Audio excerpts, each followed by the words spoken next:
You're listening to the Seen and Solved podcast, brought to you by Hubbard Hall.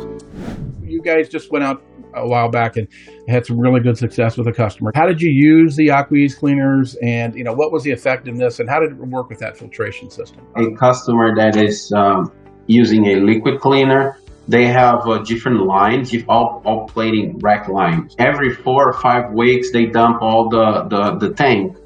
And we're talking about several lines that all the tanks are kind of combined. They should be changed every week because they reach a oil concentration in one level, and then the customer, to not be even more expensive, they hold the solution until a month. They work with this condition for years. We tried this technology, and the reality is as soon as we start to remove the oil and keep the oil, I would say below 1% on the cleaner, that was a game changer. So far, this customer is already 5 years without changing the solution.